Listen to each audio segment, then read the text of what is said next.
Hi there and welcome to my YouTube channel. Today in this video we're going to explore Microsoft Access's shift bypass capabilities. Now this is a tool, a technique we use, a very simple technique we use to bypass startup code. Let me demonstration here. A picture is worth a million words. It truly is. So let me just start off by showing you I have in this folder three databases. Now all are based off of this one. So let's start with this one and then we'll explore the other two. So what I did is I created a simple blank database and then I inserted an application part of contacts. So I'm using basically a Microsoft Access template. The contents, none of that is important. What is important in this version is that I then created an auto exec macro. So this will run code as soon as the database is launched. What code? That's up to you. It can be security routines, relinking tables, opening forms. It can be anything you want. The sky is the limit here. But this is the trigger to run something at the startup of a database. Very common approach. So if we just look at that again for 2 seconds, because I sort of skipped over it, what is this auto exec macro doing? Is it's opening a message box. Okay, so we're going to explore, perhaps we don't want whatever this default code is running right from the startup. Maybe it hides the navigation pane. So then it stops us from being able to do development. Because often we'll do things like that in an auto exec to lock down and secure and restrict access to things. But as a developer, we still need access to those things. The second version is the secured version of the first. So it's the exact same database, the exact same auto-exec macro. The only difference is there is a password to get into the database. And I made it very secure. 123 is my secret password. And you get the exact same thing.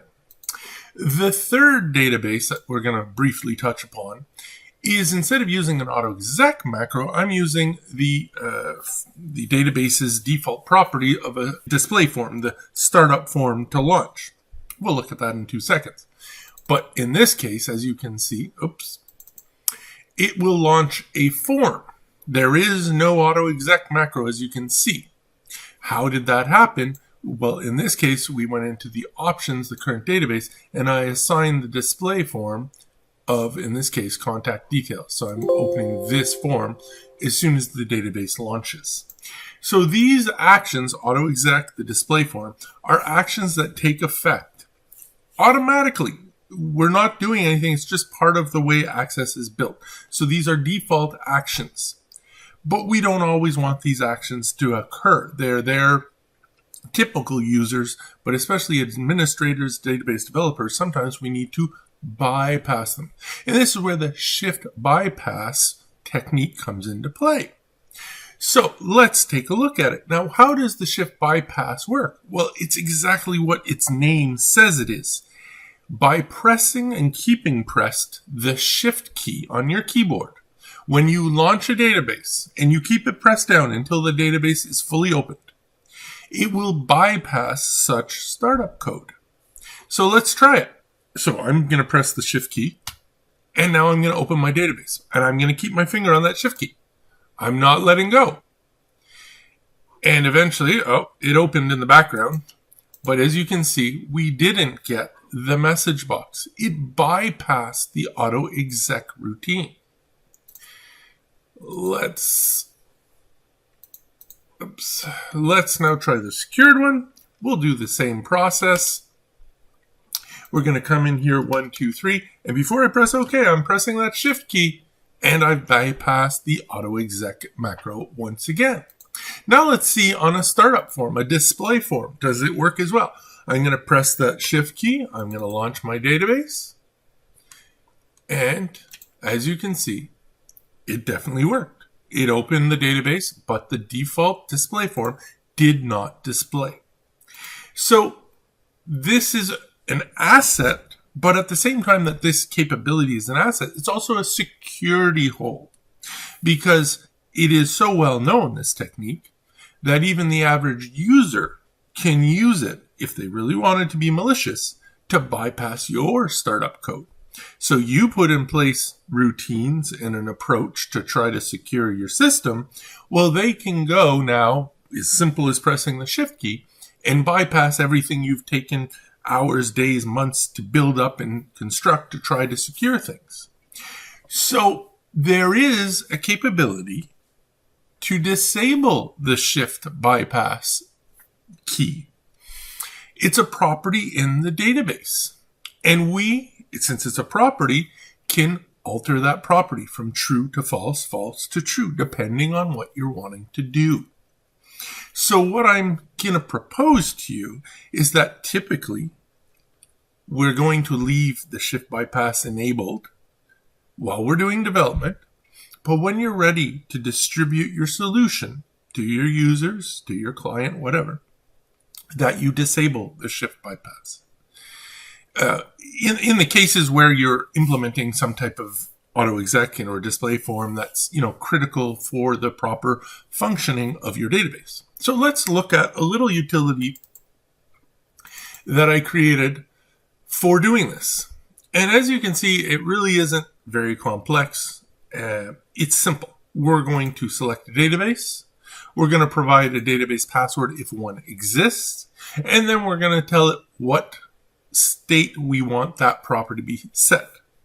And then once we've done that, we just say set the property. So let's look at it in function. You'll see it's very simple. So I'm just going to go into my database. I'm going to go find security routines, shift bypass, and let's look at the first one. So I'm going to take the first case, our plain contact database. And as you can see, I have it set that it goes and it checks what's the current status of the file. And it's telling me right off the bat, the shift bypass is currently enabled. And I have that in red because it is, in my opinion, somewhat of a security risk. So we're going to flag that. And automatically, since it recognizes that it's enabled, it's giving us the choice to disable it. Now, if you're happy right now, you just exit the database, you're done. But if you do want to disable that shift bypass, you simply press set, and there you go. Property changed successfully. Now, if we come back here and we try to launch this, pressing the shift key, you will see there is no way for me to bypass the auto exec. It will run. The shift bypass has been disabled.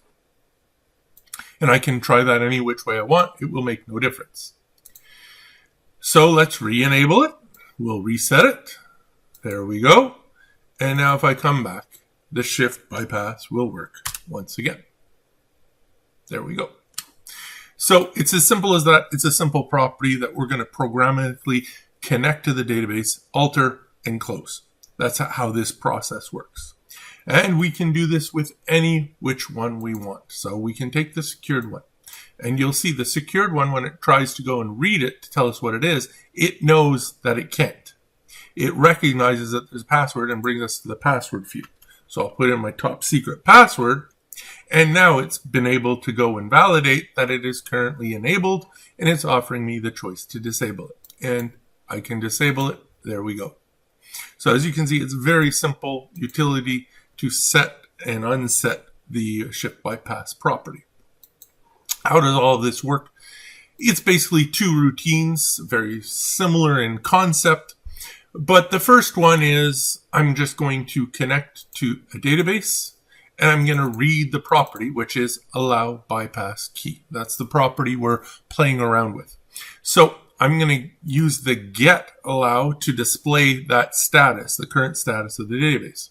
Now, if there's a password supplied, well, then we're going to have to use the more complex version. If there's no password, well, then we can use the simplified version. But all it is, the only difference in reality is we have to append this to pass the password when it's opening the database via code.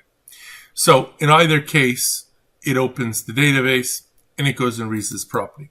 In the case that no password has been provided, but it is a password protected database, it's actually going to return this error 3031. So it's going to flag this. I'm going to generate an error which gets returned because it's by ref, and I'm able to use that in my code to identify that it was unsuccessful, and then I jump down to the password field.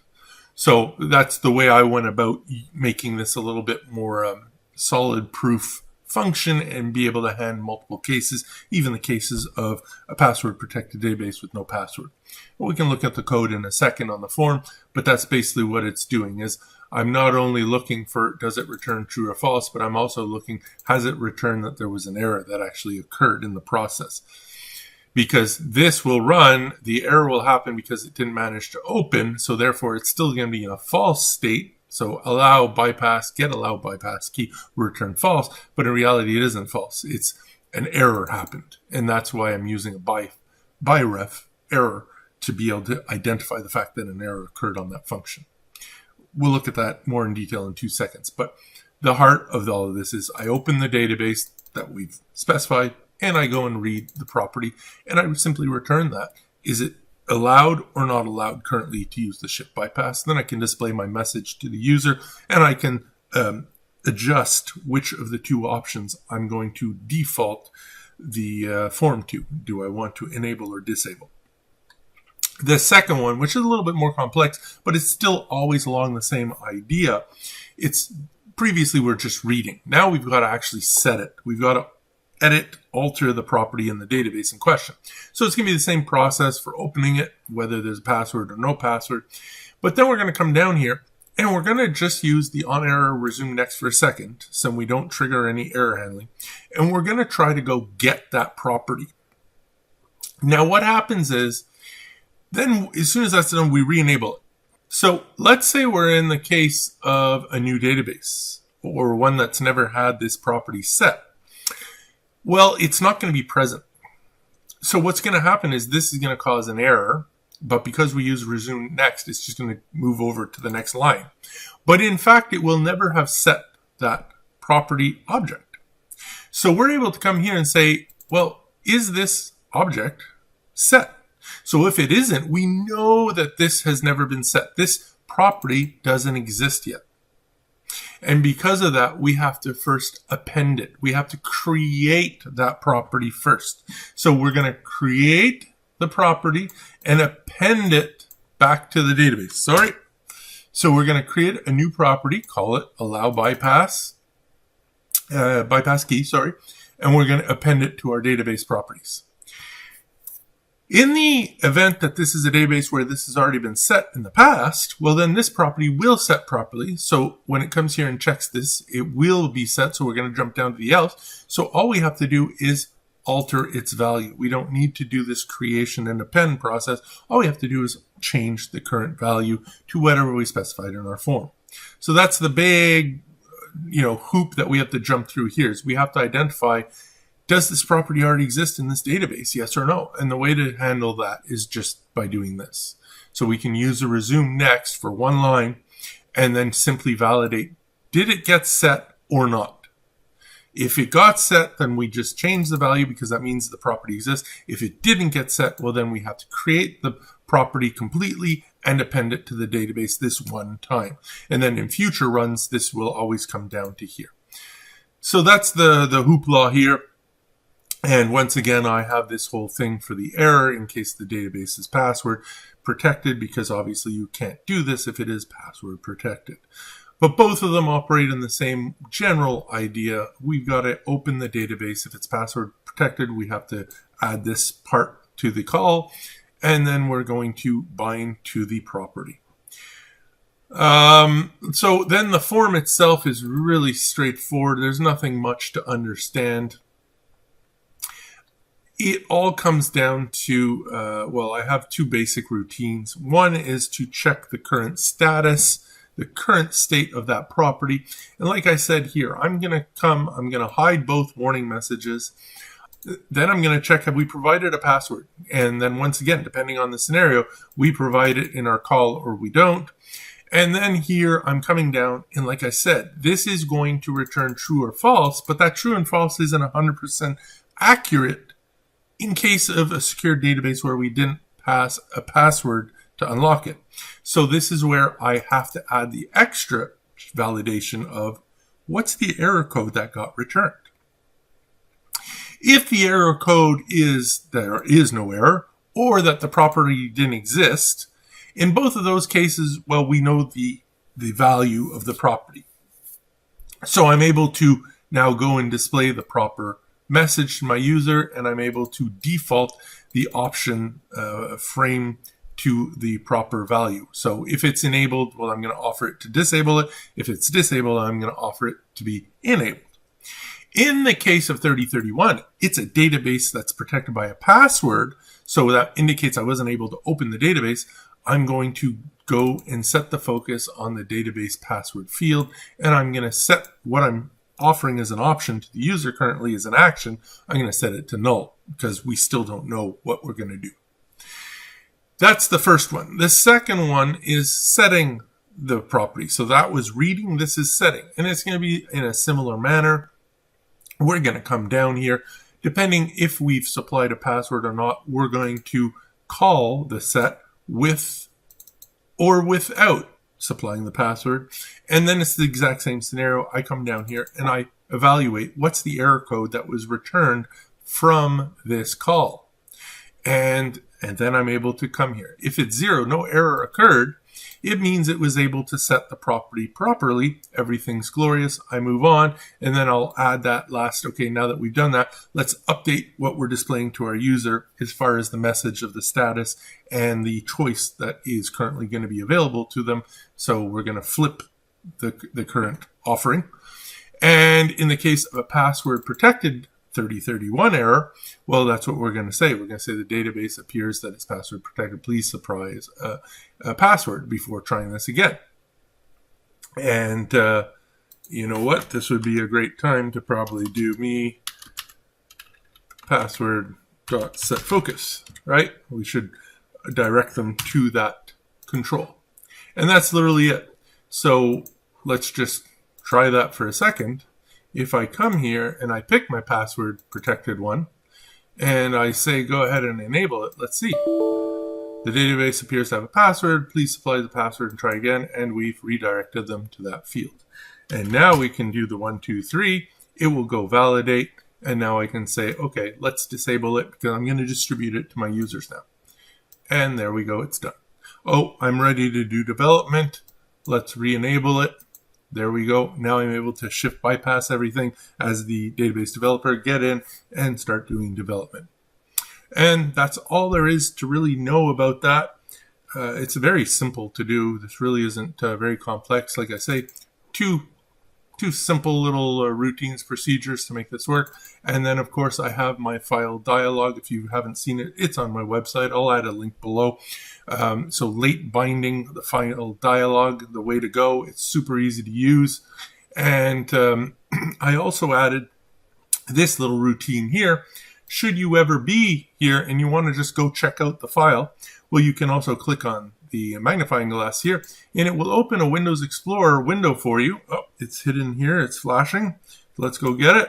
And it will go and it will actually highlight, pre-select that file for you.